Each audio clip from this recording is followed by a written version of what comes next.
So guys, meron na naman tayong bagong sapatos, no? Napaka-steal price na itong nakuha natin. Basketball shoes na naman. Let's go. Wala na pang tumpik-tumpik. You know, kaka-deliver lang kanina.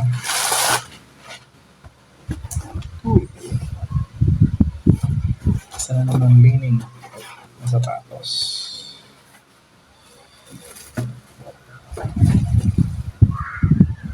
Wow. Look at that shoes, bro. Ayan.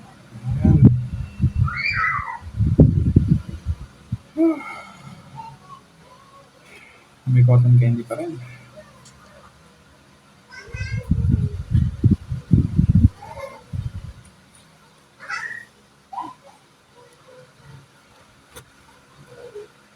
Diba? Ang ganda. So, ito ang Leaning Wade Shadow 6. Na-release to October 2024. So, 1 year and a few months na yung late sa pag-acquire, pero all good. Kasi napakamura natin nakuha to. Ayun lang yung presyo niya. Napakamura. So, paglalaro kagad natin to. I think 30 minutes from now, pambabasketball ko na to. Tingnan natin kung maganda yung performance niya. And then, papakitaan ko rin kayo ng on-feet look, tsaka yung review kung maganda ba siya pang laro. At share ko lang, no? Bago tong sapatos na to, meron akong in-order, pero kinancel ko rin kalaunan kasi medyo hindi maganda yung review ng sapatos na yan. Ayan, yung Wade shoes din siya, pero si D'Angelo Russell naman ang nag-promote ng sapatos na yan, yung Ice 2 V2. Ayan. Napakamura niya, 1,300 pesos lang. At hindi na siya bumaba sa ganung presyo up until now. So, medyo nanghinahin tayo, pero considering yung bad review, so okay pa rin. So, imbis na yun ang sapatos natin, nire-review natin ngayon. Ito na lang. And I can say na good decision. So, guys, pakita ko muna sa inyo yung on-fit look.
So guys, yun. Nakita ninyo na yung on-feet look. Pasensya na sa lighting kasi madilim pa sa labas and tutok na tutok yung ating ilaw sa taas. So, yun. Napanlaro na natin to. yung sapatos na to. Sa, I don't know if anong klaseng floor yung basketball court na pinaglaruan namin, no? But para siyang rubberized concrete. Correct me if I'm wrong. Ayan yung klase ng court na kung saan ko pinanlaro itong mga to. At tignan natin ang nangyari sa traction niya sa kanyang outsole. Ayan. So ito nilinis ko to. Ito hindi. Kasi gusto ko makita kung nagkaroon siya ng significant wear and tear after playing in them for 5 games. No? 4v4 tsaka 3v3 yung laro namin sa court na yan. At upon inspecting, wala siyang, alam mo yun, wala siyang pudpod kung tawagin namin. No? Wala akong makita talaga. Kaya nilinis ko talaga to. So, durable yung material na ginamit nila dito, and based sa website nila, ang nakalagay doon is Tough RB. So, I can only assume na yun yung tough rubber material na ginagamit nila sa kanilang mga outsole. No? So, I'm impressed. Kasi nung una, wala siyang ka-squeak nung ginamit ko siya doon sa court na yan. No? Talagang I was trying hard to make them squeak, pero wala lumabas na sound eh. So sabi ko, mukhang sablay itong traction na ito ka. Tapos given na parang semi-translucent siya, sabi ko baka madulas to sa floor. Baka hindi ako mag-enjoy pag ginamit ko. Pero sabi ko, then at the back of my mind, na baka kailangan lang nilang ma-break in. And I was right. No? Kahit wala silang squeak, hindi ako nadulas ni minsan. Napaka-secure niyang gamitin, traction-wise. No? At impressed ako sa performance na binigay ng sapatos na to. Considering nakuha lang natin sila ng sobrang mura. At nga pala, nung unang buksan ko tong sapatos na to, nakita ko kaagad na yung box niya is brown. So medyo nagduda na ako, nako, mukhang fake tong nabili ko, sabi ko sa isip ko. Kasi in-order ko siya sa Lazada, nakatag naman siya as Lazmall, no? So if alam naman natin pag Lazmall, ginagaranti ng Lazada na yun nga, original, authentic yung mga binibili nating product. Pero hesitant pa rin ako kasi sobrang mura niya. Kasi currently, sa Way of Wade website, price sila as 5,800 pesos. No, nakasale na nga sila from 7,100. Tapos 5,800 sila. So nakuha ko lang sila ng technically 1,458. Pero since meron akong last rewards, nakuha ko ng pinakabinayaran ko na lang, nilabas kong pera is 900 plus na lang. So, yun ang nangyari. 900 plus ko lang itong binayaran technically. So, magdududa ka talaga kung authentic yung product. Tapos dumating nga siya. Ang makikita ko kasi sa mga review sa YouTube, dapat kulay black. Ay, black yung box niya. No? Yan, kaya dapat yung box niya. So, unang kita ko pa lang, hindi ko pa nakikita yung sapatos, duda na kagad. So, pagbukas ko, tinignan ko yung sapatos. Ang gaan. Sabi ko, parang ito yung mga nabibili sa Divisoria or sa mga Cartimar, gano'n, sabi ko. Pero, knowing yung mga review ng mga YouTubers na pinanood ko, I think I watched 10 or more videos na nire-review nila to. Talagang magaan to. No? Tsaka yung material niya, yung upper materials niya. Hindi ka may impress kasi parang doon sila nagtipid eh. Binigyan tayo ng full length boom dito. Tough rubber na outsole. Nagtipid lang sila sa upper materials. Napakanipis lang ng tang. Tapos, hindi ko alam kung ano tawag sa material na to. Pero durable. No? So, duda pa rin ako. Ang ginawa ko is, check ko yung authenticity tag nila na may QR code. Ayan. Bigay ko yung close-up look niya ng QR code na yan. Tsaka yung code niya. So, yun ang ginawa ko. Check ko muna kung in-scan ko yon yung QR code. Lumabas naman sila sa mismong na-route ako sa website ng Li-Ning.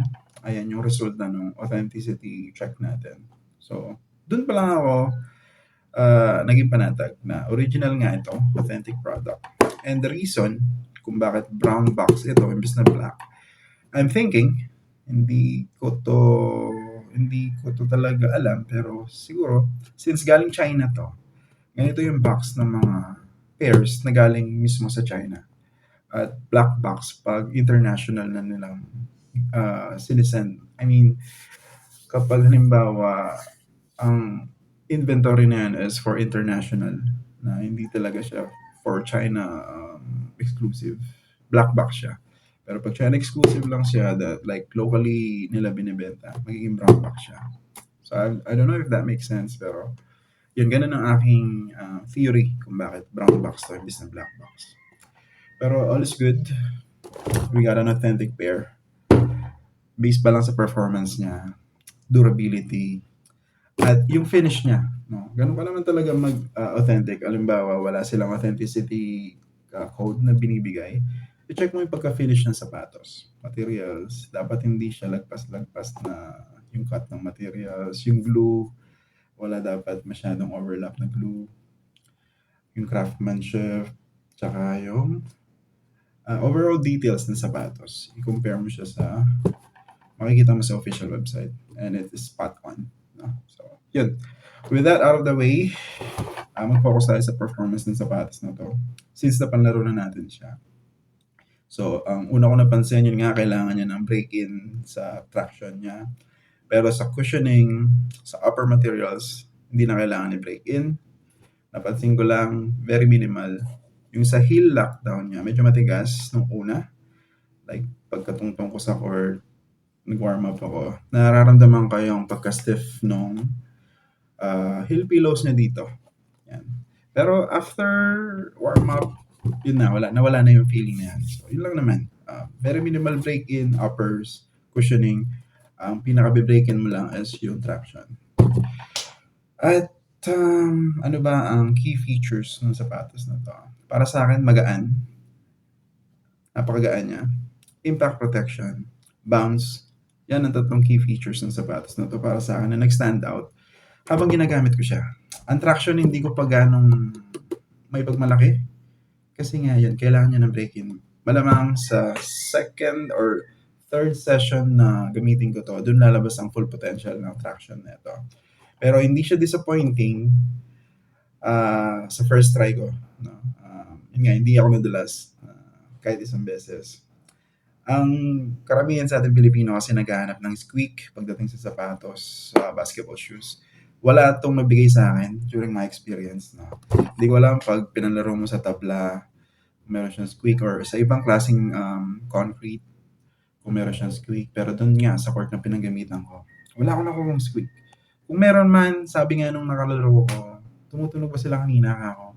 Tumutunog naman daw. Hindi ko narinig personally, pero sabi niya meron. Tumutunog pero mahina. So, very minimal squeak sa mga naghahanap ng squeaky shoes. Malamang hindi ito para sa inyo. At iba pang nagustuhan ko dito is yung design niya. Alam mo yun? Hindi siya mukhang mumurahin na sapatos. Ang regular price na ito is $119 sa US. So, alam mo yun,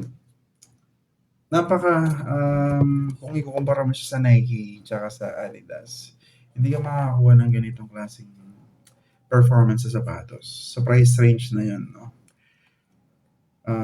Doon talaga natatalo ang Nike, Adidas, Puma pagdating sa mga Chinese brand. Kasi hindi mo binabayaran yung pangalan nila actually. Binabayaran mo yung mismong performance ng sapatos. Unlike sa Nike, Adidas, Puma, binabayaran mo talaga yung pangalan nila. Pero kung performance-wise, lagi kong pinipili ang mga Chinese brand. Kasi napakamura, pero pagdating sa quality, durability, everything, talon-talo nila Nike at Adidas. Pero, sa mga napapansin ko sa mga kalaro ko sa basketball court, nagdo-dominate pa rin ang Nike, Adidas pagdating sa basketball court. Kasi, yun nga, brand conscious na ngayon ng mga tao. And yung mga habol talaga is quality at yung talaga makukuha mong comfort, security sa sapatos. Kung yun ang habol mo, hindi ka brand conscious. Talagang Chinese brand ang piliin mo. At kung gusto mong makamura, syempre. So, yun ang aking performance review sa sapatos na to. Ipanlalaro ko pa sila na maraming beses, I'm sure.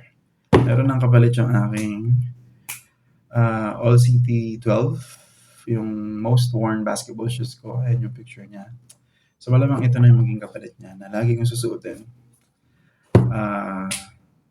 sa mga basketball games natin. That is because may recency bias kasi. Dahil ito yung pinakabago kong sapatos. Kaya siya yung pinaka-excited kong gamitin.